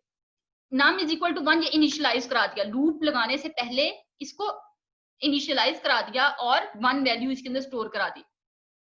फिर डू के अंदर गौर करें, इफ स्टेटमेंट लगा दिया, ये इफ स्टेटमेंट है, ये बाद में, इसको मैं बाद में बताती हूँ। अब नम आपने पहले इनिशियलाइज करा दिया और ये कंट्रोल वेरिएबल में आपने 1 प्लस कर दिया, इंक्रीमेंट लगा दिया नम प्लस प्लस। ये मैं आपको ऊपर वाला भी एक्सप्लेन करती हूँ, पहले आप लूप का देख लें स्ट्रक्चर। फिर आपने वाइल लूप, क्योंकि हम डू वाइल लूप लगा रहे हैं तो कंडीशन बाद में आएगी, num is less than equal to 20, यानी अब लूप कहां से कहां तक चलेगा? 1 से 20 तक चलेगा। वैल्यू हर आइट्रेशन में, आइट्रेशन का मतलब है जिस तरह आपने अभी देखा ना, अगर कंडीशन ट्रू होती है दोबारा से ये सेट ऑफ स्टेटमेंट्स एग्जीक्यूट होंगी, फिर अगर कंडीशन ट्रू होगी दोबारा एग्जीक्यूट होंगी। तो जो सेट ऑफ स्टेटमेंट्स बार बार एग्जीक्यूट हो रही हैं, जब एक दफा होगी उसको एक आइट्रेशन बोलेंगे, दूसरी दफा होगी फिर उसको दूसरी आइट्रेशन बोलेंगे, ठीक है। जितनी दफा रिपीटेडली वो एग्जीक्यूट होंगी वो आइट्रेशंस कहलाएंगी। तो हर आइट्रेशन में n की नम की वैल्यू, इस वक्त वेरिएबल नम है, वो चेंज होता रहेगा। पहले 1 है, फिर 2 हो जाएगा उसकी वैल्यू, फिर 3 हो जाएगी, फिर 4 हो जाएगी। कब तक चलेगी? 20 तक चलेगी। चेक क्या करना है? अब आए असल कोड की तरफ कि आया ये ऑड नंबर है या नहीं है। लूप तो 1 से 20 तक चला दिया हमने, अब देखना है कि अगर ऑड नंबर है तो प्रिंट कर दो, अगर नहीं है तो वो उसको इग्नोर कर दो। यानी हमने सिंपल इफ स्टेटमेंट लगानी है। If num mod 2 is equal to 1, यानी जो भी नंबर है, फॉर एग्जांपल पहली आइट्रेशन में 1 होगा, 1 को 2 से डिवाइड करें, आंसर 1, रिमाइंडर 1 आता है, तो क्या होगा? वो ऑड नंबर है, यानी 1 ऑड नंबर है। तो प्रिंट एफ, और आपने प्रिंट कर दिया %d और आगे हैश एस्केप सीक्वेंस लगा दिया #n, यानी नेक्स्ट लाइन पे कंट्रोल ट्रांसफर हो जाएगा। %d की जगह पे एन नम की वैल्यू डिस्प्ले हो जाएगी। तो अभी 1 था, ये 1 डिस्प्ले हो गया। नेक्स्ट आइट्रेशन में अब क्या हुआ? 1 नम में अभी 1 था, ये 2 हो गया, नम की वैल्यू 2 हो गई। अब नेक्स्ट आइट्रेशन आई, नेक्स्ट आइट्रेशन में क्या हुआ? 2 पहले कंडीशन चेक होगी, 2 is less than equal to 20, true. तो ये वाली स्टेटमेंट्स दोबारा से एग्जीक्यूट होंगी ट्रू होने पे। अब दूसरी आइट्रेशन आ गई, दूसरी आइट्रेशन में क्या होगा? अब नाम की वैल्यू 2 है, 2 mod 2 इज इक्वल टू 1, नहीं। अब अगर आप 2 को 2 से डिवाइड करें, वो तो पूरा पूरा डिवाइड होता है, तो रिमाइंडर 0 आता है। तो इसका मतलब है ये प्रिंट एफ वाली स्टेटमेंट एग्जीक्यूट नहीं होगी, इग्नोर हो जाएगी, और नम की वैल्यू 2 से फ्री हो जाएगी, ठीक है। अब दोबारा कंडीशन चेक होगी, 3 is less than equal to 20, बिल्कुल 3 is less than equal to 20, condition true हो गई। तो फिर दोबारा इफ कंडीशन में, इफ में चेक होगा कि क्या 3 mod 2 इज इक्वल टू 1 है, बिल्कुल 1 है। आप 3 को 2 के साथ डिवाइड करें तो 2 1 are 2 और रिमाइंडर क्या आ गया? 1 आ गया, और हमें रिमाइंडर ही चेक करना है, वाकई रिमाइंडर 1 आ रहा है। तो इसका मतलब है कि प्रिंट कर दे, किसको करेगा? 3 को। पहले 1 प्रिंट हुआ, फिर 3 हुआ। इसी तरह ये आइट्रेशंस 1 से लेके 20 तक चलनी है। हर स्टेप में नम की वैल्यू का में 1 इंक्रीमेंट होता जाना है, और इस तरह जो ऑड नंबर्स होंगे वो प्रिंट हो जाएंगे और जो इवन नंबर्स हैं वो इग्नोर हो जाएंगे। और एट द एंड क्या होगा? जब नम की वैल्यू 20 हो जाएगी, कंडीशन ट्रू है क्योंकि ये इक्वल का साइन आ रहा है, कंडीशन ट्रू है, तो क्या होगा? ये चेक करेगा क्या 20 mod 2 इज इक्वल टू 1, नहीं, 20 तो इवन नंबर है, तो नम की वैल्यू 20 से 21 हो जाएगी, और फिर ये इस 21 पे आके कंडीशन फॉल्स होगी और ये गेट ch स्टेटमेंट पे कंट्रोल ट्रांसफर हो जाएगा। इस तरह से ये प्रोग्राम एग्जीक्यूट होगा। अब नेक्स्ट प्रोग्राम अगर आप देखें, नेक्स्ट प्रोग्राम क्या है? ये कह रहा है write a program that displays all upper case and lower case alphabets using do while loop. In this format, जैसे पहले कैपिटल ए, फिर टैब के बाद स्मॉल ए, फिर है इधर गौर करें, ये हैश टी आ रहा है इधर और इधर हैश एन आ रहा है, एस्केप सीक्वेंस। ठीक है, ऐसे ही है ना, टैब के बाद स्मॉल ए और उसके बाद नेक्स्ट लाइन पे कंट्रोल शिफ्ट हो गया, फिर बी और फिर टैब के बाद स्मॉल बी और नेक्स्ट लाइन पे कंट्रोल शिफ्ट हो गया। इसी तरह से करना है। और इन्होंने हिंट दे दिया कि ए की वैल्यू 65 है और स्मॉल ए की वैल्यू 97 है। अब आप गौर करें, 65 और 97 कितने का डिफरेंस है इनके बीच में? 97 माइनस 65 कितना होता है? 32 होता है। 32 का डिफरेंस है। अगर आप आपको याद है आस्की वाला टेबल, वो जो आप लोगों ने किया था फर्स्ट ईयर में, आस्की कोड किए थे, उसमें क्या था अगर आपको टेबल याद हो कि स्मॉल कैपिटल ए की वैल्यू 65 थी, कैपिटल बी की 66, कैपिटल सी की 67, मतलब 65 से स्टार्ट हो रही है और 1 1 का इंक्रीमेंट चल रहा है। इसी तरह स्मॉल ए की 97, स्मॉल बी की 98, स्मॉल सी की 99 और 1 1 का इंक्रीमेंट चल रहा है। ठीक है, तो हम इसको इस्तेमाल करते हुए कोड लिख सकते हैं ना। अब देखें, ये दोनों हेडर फाइल्स लग गई, ये आपका दोनों, ये आ गया आपका मेन फंक्शन और मेन फंक्शन की ब्रैकेट्स आ गई, इसके बाद CLR STR और गेट CH, ये प्रोग्राम का आपका स्ट्रक्चर बन गया। अब आप प्रोग्राम की तरफ आ जाएं। लूप लगना ही लगना है, साफ पता लग रहा है ना, लूप लगेगा ना इसके अंदर, क्योंकि एक का इंक्रीमेंट हो रहा है। सेम स्टेटमेंट्स बार बार एग्जीक्यूट करने की बजाय आप एक लूप लगा दे और उस लूप को कंडीशन लगा दे कि ये कहां तक चलेगा। अगर आप आस्की का टेबल देखें, अब ये तो पता चल रहा है कि लूप ने 65 से स्टार्ट होना है, ऐसा ही है ना। तो आपने लूप को, ये देखें, n वेरिएबल लिया, उसको 65 से स्टार्ट कर दिया, डिक्लेयर करा दीजिएगा 65 से स्टार्ट किया। अब एंड कहाँ पे होना है कंडीशन में, हम वैल्यू कहाँ पे एंड करें लूप को जाके, तो वो है, अगर आप आस्की का टेबल खोल के देखें तो जो कैपिटल Z है ना, उसकी वैल्यू 90 है, यानी हमने A से लेके Z तक जाना है ना, तो 90 तक लूप एंड होना है। तो n is less than equal to 90 इसलिए लिखा है, क्योंकि 90 जो है वो कैपिटल Z की आस्की वैल्यू है। अच्छा, अब डू और वाइल लूप, ये डू वाइल का वही सिंटेक्स है, वही तरीका है। अब ये अंदर वाली स्टेटमेंट्स देख लें। अंदर वाली स्टेटमेंट्स क्या कहती हैं? अंदर वाली स्टेटमेंट्स में देखिए, पहले क्या करना है, प्रिंटफ आपने n का जो फॉर अभी n की वैल्यू क्या है 65, अगर आप इसको %d में करके लिखेंगे ना, %d लिखेंगे तो आंसर क्या आएगा, 65 प्रिंट हो जाएगा, फॉर्मेट स्पेसिफायर। अगर %c लिखेंगे तो 65 की आस्की कोड होगा जो कि है कैपिटल A। तो इसका मतलब है आपने कैरेक्टर फॉर्मेट स्पेसिफायर का इस्तेमाल करना है, इंटीजर कैरेक्टर फॉर्मेट स्पेसिफायर का इस्तेमाल नहीं करना। ठीक है, तो आपने क्या किया, ये देखिए %c है ये फॉर्मेट स्पेसिफायर टैब वाला, फिर %c और फॉर्मेट स्पेसिफायर n वाला, जो ये बात मैंने अभी कही थी आप लोगों को। ठीक है, अब ये गौर करें, पहले वाले %c में n की वैल्यू प्लेस हो जाएगी, n की वैल्यू आ जाएगी, और दूसरे वाले %c में n प्लस 32 किया है, 65 प्लस 32 क्या बनेगा 97, तो स्मॉल a ऑटोमेटिकली प्रिंट हो जाएगा। इसलिए मैंने आपको ये इसका डिफरेंस करवाया था, 97 माइनस 65। ठीक है, n प्लस 32 इसलिए लिखा है। अब नेक्स्ट टर्म में क्या हुआ, आपने n में 1 प्लस कर दिया, आप n is equal to n plus 1 भी लिख सकते हैं, इसको आप n प्लस प्लस भी लिख सकते थे, आपकी मर्जी है। ये दोनों स्टेटमेंट्स अगर कोई कुछ भी लिख दे वो एक ही बात है। n में 1 प्लस कर दिया, 65 से 66 हो गया, 66 is less than equal to 90, true. तो ये स्टेटमेंट्स फिर से एग्जीक्यूट होंगी ट्रू होने पे। अब क्या हुआ, अब यहाँ पे 66 की वैल्यू क्या है, कैपिटल B। ठीक है, कैपिटल B प्रिंट हो गया, 66 में प्लस करो 32 तो वो 98 बनता है।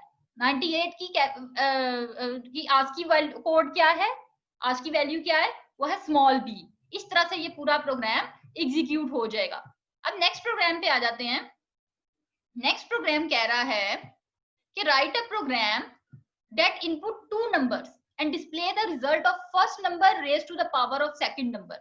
2 नंबर आपने यूजर से इनपुट करने हैं, फॉर एग्जांपल एक नंबर है A और एक नंबर है B, आपने ये दोनों नंबर यूजर से इनपुट कर लिए। यहाँ पे कुछ और है, मैं पहले आपको लॉजिक बता रही हूँ। आप कह रहे हैं first number raise to the power of second number, यानी A की पावर B, ये आपने फाइंड आउट करना है। समझ आई बात की? अच्छा, अब आप जरा इधर गौर करें, इन्होंने कहा है एक नंबर n ले लिया है फर्स्ट नंबर, और सेकंड नंबर इन्होंने p वेरिएबल में स्टोर करा लिया। फर्स्ट नंबर n वेरिएबल में, सेकंड नंबर p वेरिएबल में, और कैसे करवाया, n की पावर p को कैलकुलेट किया है। ठीक है, अच्छा, अब ये देखिए प्रोग्राम इन्होंने लिखा, ये हेडर फाइल दे दी, मेन फंक्शन का शुरू और ये मेन फंक्शन का एंड, इसके अंदर गेट ch और clr scr फंक्शन। अब जितनी वेरिएबल इसमें इस्तेमाल होंगे वो सब यहाँ पे आपने ऊपर डिक्लेयर करा देने। अब देखें पहली 4 स्टेटमेंट्स, ये दोनों क्या कर रही हैं, फर्स्ट नंबर और सेकंड नंबर यूजर से इनपुट कर रही है वैल्यू। पहले प्रिंटफ दे दिया एंटर फर्स्ट नंबर, और उसके बाद scanf में चूंकि वो नंबर इंटीजर डाटा टाइप का है तो %d फॉर्मेट स्पेसिफायर का इस्तेमाल किया, और फिर एंटर सेकंड नंबर। ठीक है, ये स्टेटमेंट्स हम शुरू से करते आ रहे हैं, ये वैसी है।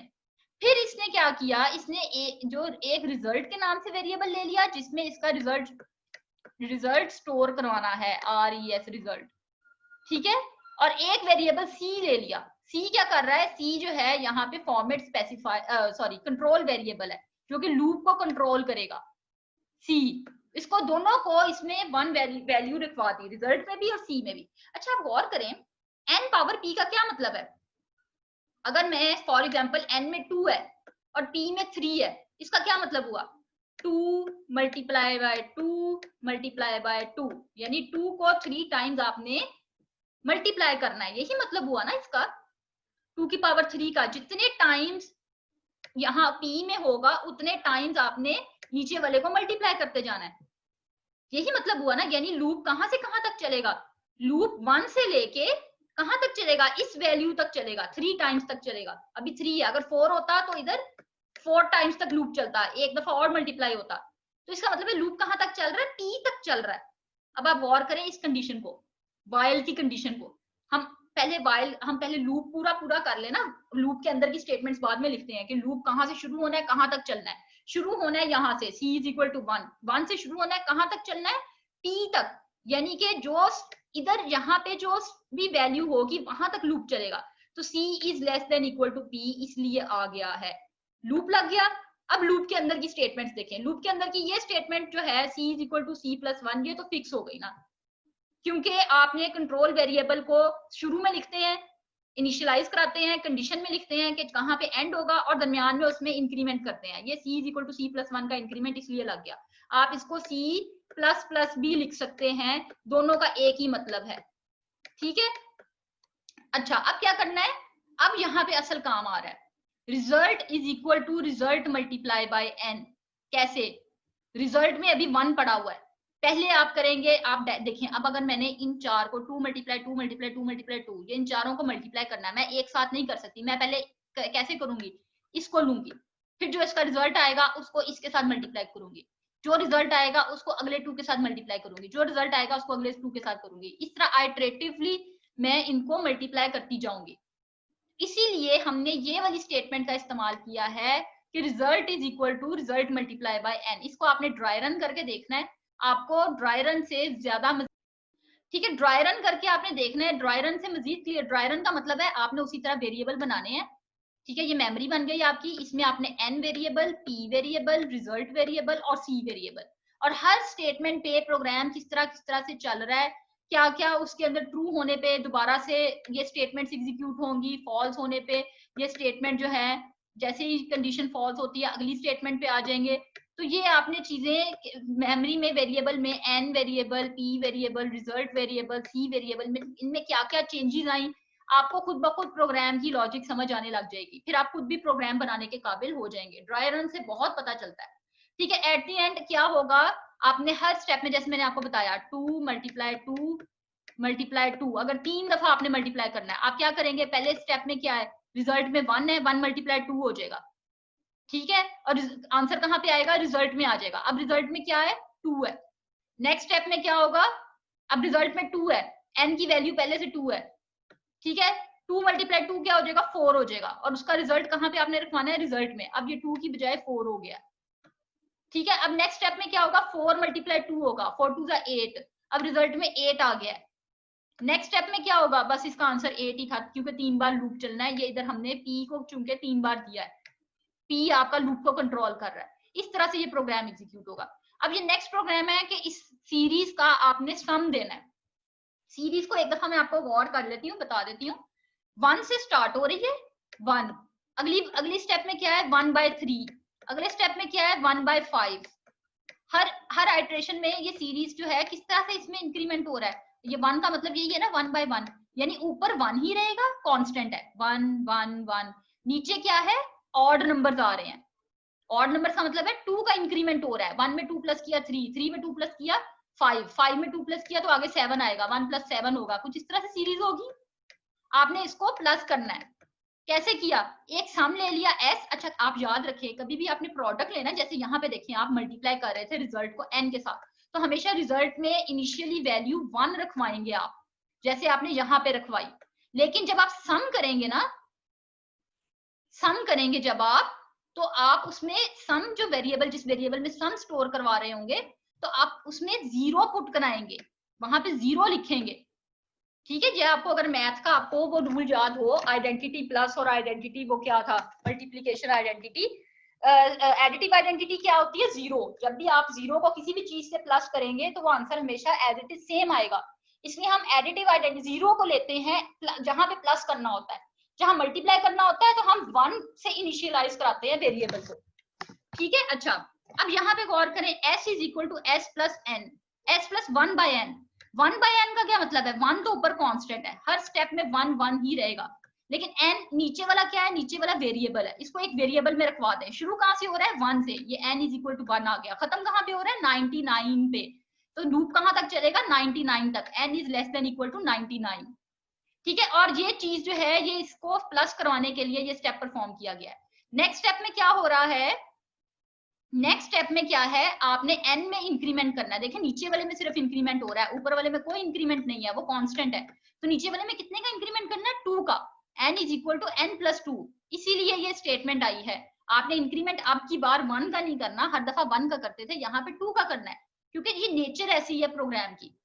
प्रोग्राम हमसे इस तरह की डिमांड ही प्रोग्राम ने ऐसी की है। अब अगर कंडीशन फॉल्स हो जाती है, यानी n इज इक्वल टू 100 हो जाता है, फॉल्स होने में क्या करे कि जो सम हुआ है सारी सीरीज का, जो कहाँ स्टोर हो गया है, s वेरिएबल में, उसको प्रिंट करा दे, सम ऑफ सीरीज परसेंट f, और परसेंट f की जगह पे s की वैल्यू आ जाएगी, और इस तरह से आपका प्रोग्राम जी। अब अगर आप ये देखें, दोनों मिलती जुलती नहीं है, पहले इसके अंदर सारा का सारा रिजल्ट जो है वो सम में आ गया, और यानी कि आपने सारी सीरीज का सम एस वेरिएबल में आ गया। और इस प्रोग्राम में क्या था, सारी जो आपने रिजल्ट था वो रिजल्ट वेरिएबल में आ गया। जैसे ही आप लूप से बाहर निकलेंगे, आपने यहाँ पे रिजल्ट को प्रिंट कराना है, और जैसे ही यहाँ पे लूप से बाहर निकलेंगे, आपने इस जो सम है, यानी कि सीरीज का सम है, जो हमें एक्चुअल में आउटपुट चाहिए थी, आपने एस वेरिएबल को प्रिंट करवाना है।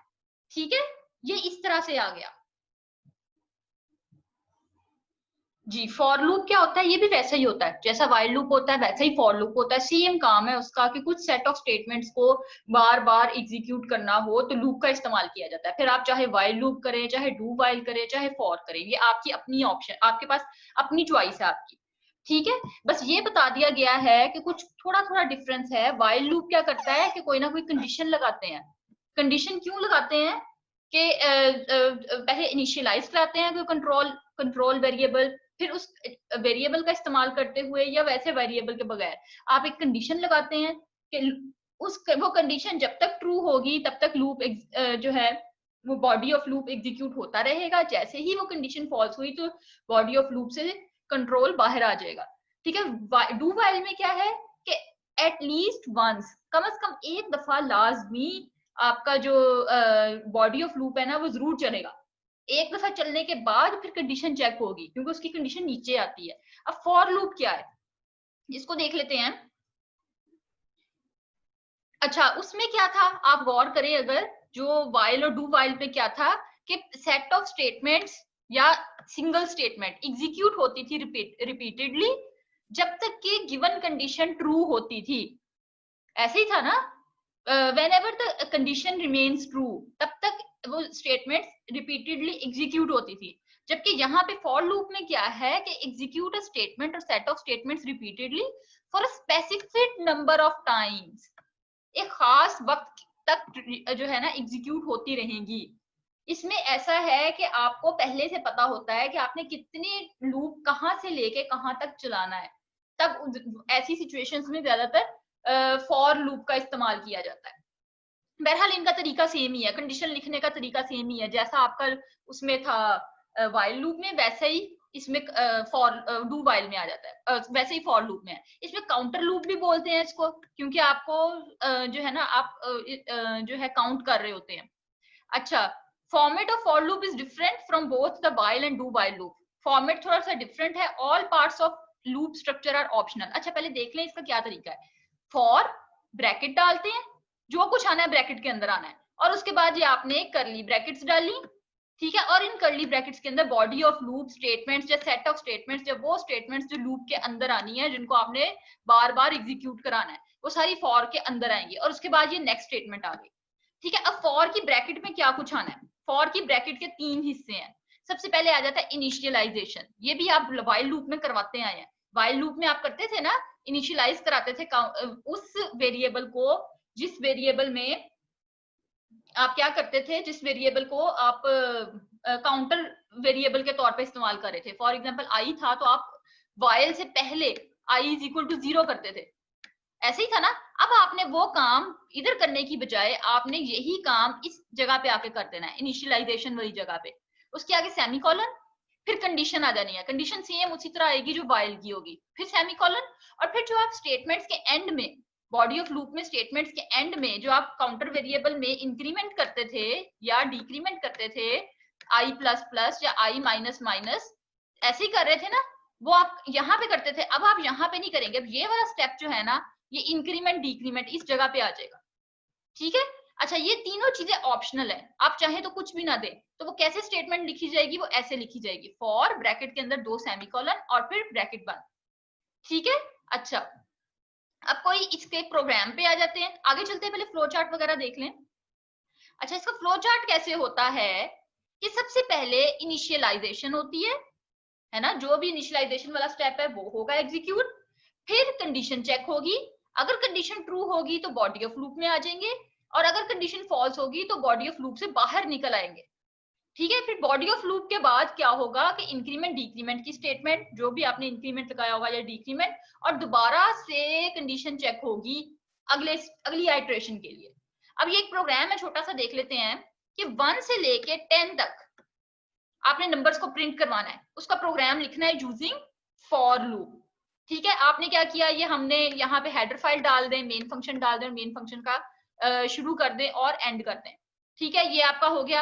अब आपने क्या करना है, अच्छा, अब आपने फॉर लूप लगाना है। आप डायरेक्ट फॉर लूप लगा सकते हैं, ये इंटीजर n जो यहाँ पे आपने पहले डिक्लेयर करवाया है, आप चाहें तो यहाँ पे इंटीजर लिख सकते हैं, ऐसे भी आप कर सकते हैं, बजाय इसके कि आप इंटीजर जो भी आपने काउंटर वेरिएबल लिया है, यहाँ पे n लिया हुआ है, n को आप यहाँ अलग से डिक्लेयर कराएं। आप फॉर लूप के अंदर भी साथ ही डिक्लेयर करा दे, साथ ही इनिशियलाइजेशन करा दे, integer n is equal to 1, ऐसे भी लिख सकते हैं। अच्छा, ये n इज इक्वल टू 1 हो गया। अगला फिर सेमीकोलन के बाद कंडीशन इधर ही डाल दें, n is less than equal to 10। फिर सेमीकोलन के बाद यहीं पे आपने n में कितने का इंक्रीमेंट कराना है, एक एक का कराना है ना, क्योंकि आपने 1 से लेकर 10 तक जाना है। पहले 1, फिर 2, फिर 3, 1 का इंक्रीमेंट हो रहा है, इसलिए हमने n प्लस प्लस लिख दिया। फिर प्रिंट एफ, चूंकि सिंगल स्टेटमेंट है तो आपने यहाँ पे कर्ली ब्रैकेट फॉर की नहीं लगाई, अगर मल्टीपल स्टेटमेंट्स होती तो आप यहाँ पे फॉर की कर्ली ब्रैकेट लगा देते। प्रिंट एफ %d, और %d हैश n का मतलब है कि ये वाला जो है ना एस्केप सीक्वेंस है अगली लाइन के पे जाने के लिए, और कॉमा n। n का क्या मतलब है कि जो n की वैल्यू होगी वो हमेशा %d की जगह पे आती जाएगी। फर्स्ट आइट्रेशन में n की वैल्यू 1 है तो 1 प्रिंट हो जाएगा। अगली आइट्रेशन में क्या हुआ, अच्छा इसको एग्जीक्यूट कैसे होगा, कंट्रोल पहले फॉर लूप पे आया, ये इंटीजर n पे आ गया, ये सारा कुछ हो गया। ठीक है, फॉर लूप पे आया, पहले इसने इस पार्ट को एग्जीक्यूट करना है, n इज इक्वल टू 1। फिर इसने कंडीशन चेक करनी है, n is less than equal to 10। Condition true है जी, अभी 1 है n, तो 1 is less than equal to 10, true, तो ये आगे अभी नहीं जाएगा। फिर ये नीचे प्रिंट एफ वाली स्टेटमेंट को एग्जीक्यूट करेगा और 1 को प्रिंट करा देगा। ठीक है, फिर आ जाएगा नेक्स्ट स्टेटमेंट पे, फिर दोबारा अगली आइट्रेशन पे जाने से पहले ये n प्लस प्लस इसको एग्जीक्यूट कर देगा। अब n की वैल्यू 2 हो गई, फिर दोबारा से ये n is less than equal to 10 condition check करेगा, इंक्रीमेंट के बाद कंडीशन चेक करेगा। ये फ्लो चार्ट अगर आप देखें ना इसका, ये इंक्रीमेंट करने के बाद फिर अगली आइट्रेशन में दोबारा से अगली आइट्रेशन स्टार्ट होगी और कंडीशन चेक करेगा। अब n की वैल्यू 2 है, 2 is less than equal to 10, बिल्कुल ये भी ट्रू है, तो क्या होगा प्रिंट कर देगा 2 को इस स्टेटमेंट की वजह से। 2 करते करते अप टू सो ऑन, ये कहां तक जाएगा, ये 10 तक जाएगा। जैसे ही n की वैल्यू 11 होगी कंडीशन फॉल्स हो जाएगी और कंट्रोल अगली नेक्स्ट स्टेटमेंट पे आ जाएगा। नेक्स्ट स्टेटमेंट ओके किया, इसके नीचे ओके प्रिंट होगा और आपका प्रोग्राम एंड हो जाएगा। ठीक है, ये प्रोग्राम इस तरह से रन होगा। अब आगे कुछ 4 प्रोग्राम्स हैं फॉर लूप के, वो देख लेते हैं। सबसे पहला प्रोग्राम है write a program that displays alphabets from A to Z, A से लेके Z तक के अल्फाबेट्स प्रिंट करवाने हैं। ये आपने हेडर फाइल्स लगाई, आपने मेन का फंक्शन लगाया और आपने मेन फंक्शन एंड किया, बीच में CLR SCR लगाया, बीच में get ch लगाया। अब कोड पे आ जाए। कोड में क्या है, पहले आपने एक वेरिएबल लेना है जिसके अंदर कैरेक्टर टाइप का वेरिएबल ले लिया, जिसके अंदर आपने A कैरेक्टर पुट करवा देना है। आपने कैरेक्टर टाइप का वेरिएबल ले लिया। अब फॉर लूप लगाया, फॉर लूप में पहले इनिशियलाइजेशन होनी है, ch में आपने क्या पुट करा दिया, a। लूप कहां तक चलेगा, z तक चलना है, यानी ch is less than equal to z। अब चूंकि आप कैरेक्टर इस्तेमाल, आप यहाँ पे ch इज इक्वल टू, ये a की बजाय ना 65 भी लिख सकते हैं। 65 क्यों, हम एक ASCII कोड वाला ऐसा एक प्रोग्राम करके आए हैं ना, याद आ रहा है, जिसमें मैंने आपको बताया था कि कैपिटल A की वैल्यू 65 है और स्मॉल a की 97 है। तो आप 65 टू 90 भी लूप को चला सकते थे, सही है। तो क्या होना था, ऑटोमेटिकली ए ही प्रिंट हो जाना था। लेकिन चूंकि अगर आप इसको ए देना चाह रहे हैं तो आप सिंगल कोट्स के अंदर ए भी दे सकते हैं। अच्छा, फिर नेक्स्ट स्टेटमेंट में आपने इसका इंक्रीमेंट कितने का करना है, 1 का, ये ch प्लस प्लस हो गया। अब आपने प्रिंट क्या किया, %c लगाना है। %c क्यों लगाना है, क्योंकि आपका जो कैरेक्टर टाइप का वेरिएबल है और आपने कैरेक्टर ही प्रिंट कराना है। अगर आपने इसकी वैल्यू प्रिंट करानी होती, आपने यहाँ पे 65, 66, 67, तो आप यहाँ पे डी डाल देते। चूंकि आपने सिर्फ क्या प्रिंट करवाना है, आपने सिर्फ और सिर्फ कैरेक्टर प्रिंट कराना है, तो आप इसको %c रखेंगे।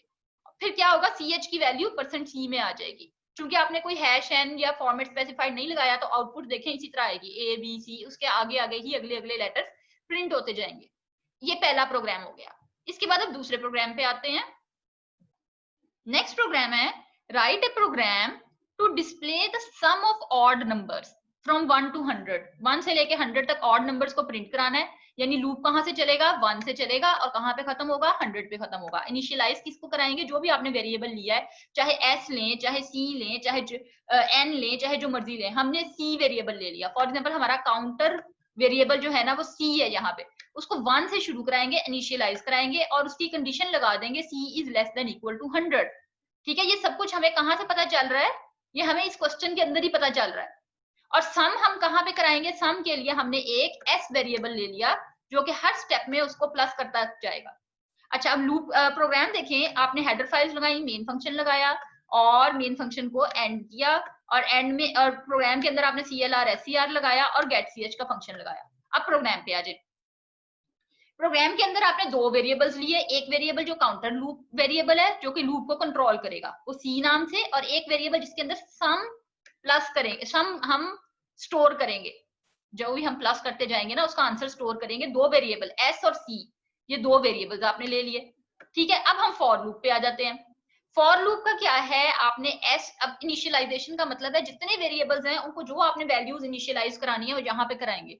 एस में आपने 0 इनिशियलाइज करा दिया, यानी कि गार्बेज वैल्यू ना रहे, हम इसके अंदर सम का रिजल्ट स्टोर कराते जाएंगे, आपने 0 करा दिया। और c is equal to 1, c ये वाला है 1 से स्टार्ट हो रहा है लूप, तो c इज इक्वल टू 1 कर दिया। कहां तक चलेगा, c is less than equal to 100 कर दें या लेस देन 100 कर दें, क्योंकि 99 तक चलना है ना, इसने 100 तक तो पहुंचना ही नहीं ना, 100 तो ऑड नंबर है ही नहीं, तो c इज लेस देन 100 हो गया। इसमें इंक्रीमेंट कितने का हो रहा है, इंक्रीमेंट 2 का हो रहा है। पहले 1 है, फिर 2 को स्किप कर दो 3 है, फिर 4 को स्किप कर दो 5 है, यानी कि आप ऑड नंबर्स ले रहे हैं ना, तो c plus is equal to 2 इसीलिए आया है यहाँ पे। ये अच्छा याद रखिए कि कोई रूल नहीं है कि जब भी ऐसा कोई सवाल आएगा आपने इसी तरह से करना है।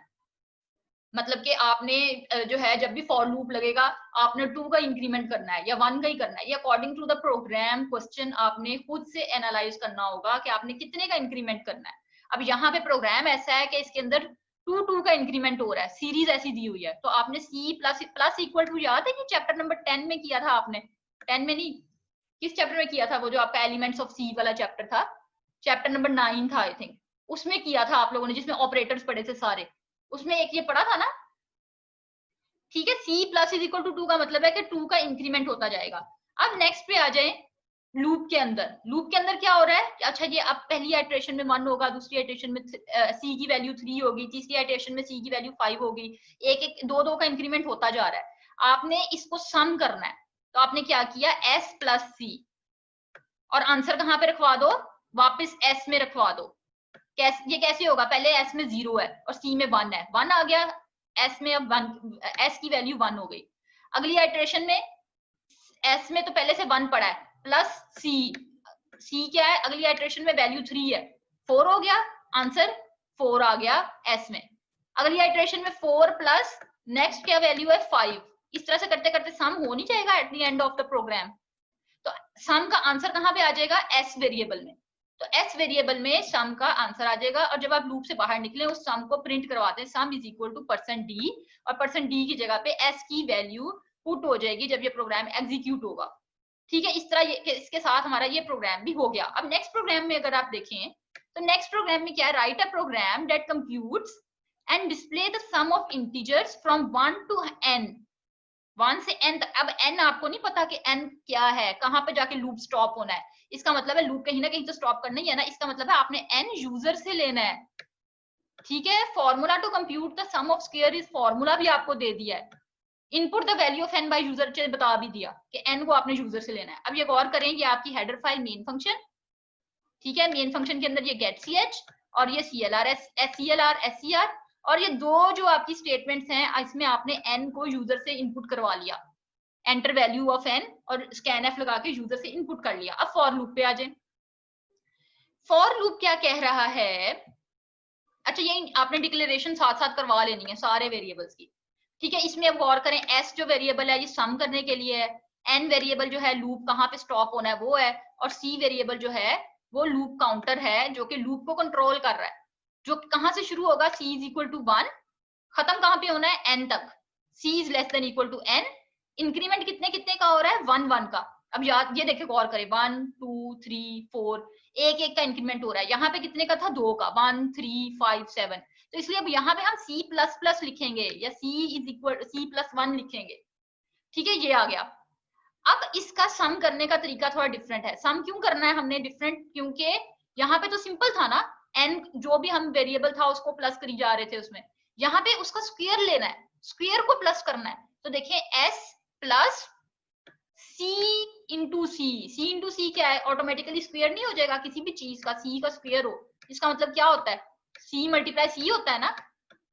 तो ये क्या हुआ, c मल्टीप्लाई c का स्क्वायर हो गया, ये स्क्वायर साथ साथ स्क्वायर को प्लस करता जाएगा, और एट द एंड आंसर कहां पे पुट करवाता जाएगा, वापस s वेरिएबल में देता जाएगा। और जब ये लूप से बाहर निकलेगा तो खुद ब खुद सारा का सारी सीरीज का ये जो सारी आपका जो सीक्वेंस है इसका सम कहां पे आएगा, s वेरिएबल में। और आप एंड में इस लूप से बाहर निकलने के बाद, क्योंकि एक ही स्टेटमेंट इस लूप में आ रही है, ठीक है, लूप से बाहर निकलने के बाद printf लगाया सम ऑफ स्क्वायर, और %d की जगह पे s की वैल्यू प्रिंट हो जाएगी, यानी कि सम प्रिंट हो जाएगा। ये प्रोग्राम भी आपका हो गया। अब अगला प्रोग्राम एक दफा देख लें, ये थोड़ा सा ट्रिकी है। इस प्रोग्राम में कहता है कि जब आपने कोई भी पॉजिटिव इंटीजर वैल्यू दी, उस वैल्यू का रिवर्स ऑर्डर में लूप ऐसा लगाना है कि रिवर्स रिजल्ट आए। फॉर एग्जांपल जैसे 1 2 3 5 है, तो पहले 5 प्रिंट हो, फिर 3 हो, फिर 2 हो, फिर 1 हो, उल्टा कर दिया। अगर 2 4 6 है, 2 4 6 है तो क्या प्रिंट हो, पहले 6 हो, फिर 4 हो, फिर 2 हो, मतलब आप from right to left read करना शुरू कर दिया आपने। ठीक है, ऐसा प्रोग्राम लिखना है। अब ये प्रोग्राम कैसे लिखेंगे हम, ये थोड़ा सा ट्रिकी है लेकिन मुश्किल नहीं है।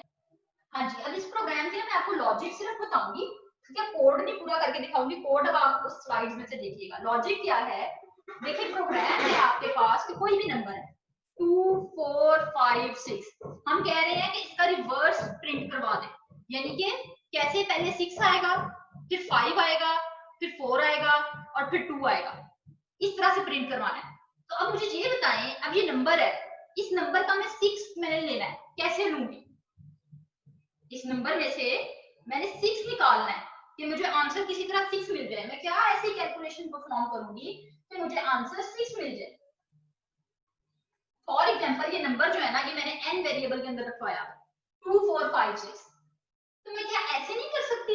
देखिए आपको याद है, आप लोगों ने बचपन में किया था, अगर आप लोगों को याद हो, आप लोगों ने जो 1 2 क्लास में कर रहे थे कि ये 10th होती है प्लेस, ये क्या होती है 100 नहीं होती है, ये 1 प्लेस होती है, ये 10th होता है, फिर 100, फिर क्या होता है ये 1000, ऐसे ही आप लोगों ने किया था ना कुछ, ठीक है? तो यानी कि ये 10th प्लेस है।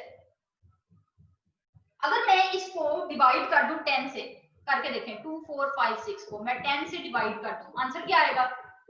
आंसर आएगा 2 10 2 24, आगे 5 उतार लिया, 10 4 40 56, 10 5 50, और जो 6 है वो रिमाइंडर आ गया, हमें रिमाइंडर मिल गया ना। हम हमारे पास एक ऑपरेट, मैथ्स में तो हमारे पास plus minus multiply divide 4 operation थे, यहाँ पे तो एक हमें मॉड का ऑपरेशन भी मिल गया जिससे हम रिमाइंडर ले सकते हैं, गेट कर सकते हैं। तो हम क्यों ना जो भी नंबर है, अभी हमने इसको n वेरिएबल में रखवाया हुआ है, n को डिवाइड करें अगर 10 से, तो हमें क्या मिल जाएगा? हमें 6 मिल जाएगा, आंसर में 6 मिल जाएगा। इस 6 को पहले प्रिंट करवा दें। आपने कैसे प्रिंट कराया? मैंने यहाँ पे 6 लिख दिया, प्रिंट करवाने के लिए ये 6 ले लिया। अब हम इसको ले लेते हैं आंसर। आंसर क्या लिया हमने? 10 n डिवाइडेड बाय 10, जो आंसर होगा वो क्या है? 2 4 5। अब नेक्स्ट आइटरेशन में हम इसको n मानेंगे, इसको n कह देंगे, ये n है, ठीक है? अब नेक्स्ट आइटरेशन आ जाइए, पहली हो गई। अब नेक्स्ट आइटरेशन में हमारे पास n की वैल्यू क्या है? 2 4 5। नेक्स्ट आइटरेशन में n की वैल्यू है 2 4 5। अब हमने इसका दोबारा ये 5 वाला पार्ट लेना है, सेम वही और प्रोसीजर अप्लाई करें। n% 10 इज इक्वल टू क्या होगा? 2 4 5 को आपने 10 से डिवाइड किया तो क्या हुआ? 20 45, 2 4 40 और 5 रिमाइंडर, 5 आ गया ना? 5 आ गया आपके पास। अभी मैं आपको लॉजिक करा रही हूँ, अभी मैं प्रोग्राम पे आती हूँ, ठीक है? आपके पास 5 आ गया। अब इस 5 को, जो ये वाला 6 आंसर आया था, इसके साथ अटैच कर दें, मिला दें, अटैच कर दें। कैसे करेंगे आप आपको मतलब 6 के बाद 5 मिलाना है ना इसको, तो आप कैसे करेंगे? आप इसको मल्टीप्लाई कर दें 10 के साथ, क्या होगा? 60 हो जाएगा, और इसके साथ फिर इसके साथ प्लस कर दें, प्लस कर दिया 5 के साथ, तो ये 65 बन गया ना। अब देखें आहिस्ता आहिस्ता हम उसी तरफ जा रहे हैं, 6 5 आ गया हमारे पास, अब 4 2 रह गया। अब इसको जो 10 n डिवाइडेड बाय 10 कर दें, आंसर क्या आ गया? 24। अब नेक्स्ट आइटरेशन में n की वैल्यू क्या होगी? 24। अब कोड पे आ जाए, अब इतना घूमने फिरने के बाद दोबारा कोड पे आ जाए। अब आप याद करें हमारे स्टेप्स क्या थे। पहला स्टेप क्या था? हमने क्या किया था? हमने n mod 10 किया, ठीक है? हर आइटरेशन में हम उसको डिवाइडेड बाय 10 करते जा रहे हैं। हर आइटरेशन में हम जो हम इंक्रीमेंट करते हैं ना, अब की बार n डिवाइडेड बाय 10 करते जाएंगे। और n mod 10 कर रहे थे, प्लस क्या कर रहे थे? जो भी आंसर आ रहा था उस आंसर को मल्टीप्लाई कर रहे थे 10 के साथ, जो भी आंसर था, फॉर एग्जांपल रिजल्ट आंसर था, और उसको इसमें प्लस कर रहे थे, n mod 10 के साथ प्लस कर रहे थे, और वापस आंसर किस में रखवा रहे थे? रिजल्ट में, r रिजल्ट में आंसर रखवा रहे हैं। देखिए ना, 2 4 5 5 है, 2 4 5 6। पहली दफा r में क्या होगा? पहली दफा r में 0 होगा, 0 नहीं 1 होगा, 0 होगा, 0 होगा, पहली दफा r में 0 होगा, ठीक है? और n में क्या है? n में वो वैल्यू है, जैसे ये है, ये n हो गया। जब आपने n mod 10 किया तो आंसर क्या आया? 6। यहाँ पे 6 आ गया, प्लस आपने r मल्टीप्लाई 10 किया तो आंसर क्या आया? 10 मल्टीप्लाई 0 इज इक्वल टू 0, तो r में आंसर 6 ही रहा। यानी अब आपके पास r में आंसर 6 है, और n में क्या है? n डिवाइड बाय 10 कर दें, n में 2 4 5 रह गया। अब नेक्स्ट आइटरेशन पे आ जाए। नेक्स्ट आइटरेशन में क्या होगा? n mod 10 का आंसर क्या होगा? 5 प्लस मल्टीप्लाई कर दें, 6 है तो 60 हो जाएगा, 60 प्लस 5 क्या आंसर आ गया 65। अब आपके पास r में 65 है, n में 24 रह गया ये वाली स्टेटमेंट रन होने से। ठीक है, अब नेक्स्ट आइटरेशन में क्या होगा, n mod 10 है, यानी कि ये 4 आंसर आ जाएगा इसका, 4 आ गया प्लस r में 65 था, इसको मल्टीप्लाई कर दे 10 से तो 650 हो गया। तो अब क्या आंसर आया 654। तो 654 को कहां लिखवा दें, वापस r में 654 हो गया। आपका अब देखें गौर करें क्या था आपकी असल में n में वैल्यू 2 4 5 6 ऐसे ही था ना। अब देखें 6 5 4 और इसी तरह नेक्स्ट आइटरेशन में 2 हो जाएगा, तो आपका ऑटोमेटिकली रिवर्स हो गया। अब मैं आपके इस कोड पे आती हूँ वापस जो हम कोड कर रहे थे। हाँ जी, देखें पहले तो प्रोग्राम में उसी तरह आपने हेडर फाइल लगाई, दो मेन फंक्शन लगाया और मेन फंक्शन के अंदर CLR STR और get ch, ये get ch हो गया। अच्छा, आपने इसके अंदर n वेरिएबल यूजर से इनपुट लेना है जिसको आपने रिवर्स करना है। जैसे इधर तो 1 2 3 5 है ना, या 2 4 5 6 था, तो यहाँ पे आपने यूजर से इनपुट लेना है, ये इनपुट हो गया। अब आ जाए मेन फॉर लूप की तरफ। फॉर लूप क्या है, r is equal to 0, r से शुरू हो रहा है, कहां तक खत्म होगा, जब तक n not is equal to 0, n 0 नहीं हो जाता। आपने बैक साइड पे आ रहे हैं ना, 1 2 3 5 है, पहली टर्न में 1 2 3 5 होगा, अगली आइटरेशन में 1 3 5 रह जाएगा, उससे अगली में 1 2 रह जाएगा, उससे अगली में 1 रह जाएगा, क्योंकि हम 10 से डिवाइड करते जा रहे हैं, हर आइटरेशन में 10 से डिवाइड कर रहे हैं। तो एंड में जब तक 0 नहीं रह जाता तब तक आपने इस लूप को चलाते रहना है। n इज, अब इसमें इंक्रीमेंट या डिक्रीमेंट किस तरह से हो रहा है, इसमें जरा डिफरेंट है। इसमें हो रहा है n is equal to n divided by 10, हर आइटरेशन में n 10 से डिवाइड हो जाएगा। ठीक है, अच्छा अब आ जाता है अब असल स्टेटमेंट, वो जो स्टेटमेंट हमने वहां पे लिखी थी, r is equal to n mod 10 plus 10 multiply by r। ये कैसे एग्जीक्यूट हो रही थी, ये मैंने आपको बोर्ड पे अभी बताई थी। और एट दी एंड जैसे ये लूप एंड होगा उसके बाद आप प्रिंट एफ करवा सकते हैं r की वैल्यू, जिसके अंदर नंबर इन रिवर्स ऑर्डर आ जाएगा। ठीक है, ये प्रोग्राम अब आपने इसका तरीका पता है क्या है करने का, इसको समझने का। आपने इसका ड्राई रन करना है, आपने कोई भी n वेरिएबल अज्यूम कर लेना है, n को कुछ भी ले लें, 1 2 3 5 ले लें या कोई भी वेरिएबल ले लें, कोई भी डिजिट्स ले लें। फिर आपने इस प्रोग्राम को स्टेप बाय स्टेप रन करना है, तो आपको खुद ही पता चल जाएगा कि आप ये लॉजिक जो है आपको आहिस्ता आहिस्ता की समझ आने लग जाएगी। बहरहाल मैंने अपनी तरफ से समझाने की आपको कोशिश की है कि आपने मॉड और डिवाइड, ये दो ऑपरेटर्स का इसमें पूरे दो ऑपरेटर्स का इस्तेमाल हो रहा है। ठीक है, तो आपने हर आइटरेशन में 10 से डिवाइड करते जाना है, और जब आप 10 के साथ उसका मॉड लेंगे तो आपको मोस्ट लेफ्ट बिट जो है, इसको क्या बोलते हैं, राइट सिग्निफिकेंट बिट मिलती जाएगी उस नंबर की। ठीक है, आपने उस नंबर को लेते जाना है और उसको आर वेरिएबल में पुट करवाते जाना है। ठीक है, अब आपके इसके साथ ये फॉर लूप खत्म हो जाता है। अब नेक्स्ट आता है नेस्टेड लूप, इसको हम नेक्स्ट लेक्चर में करेंगे। आज का लेक्चर इतना ही।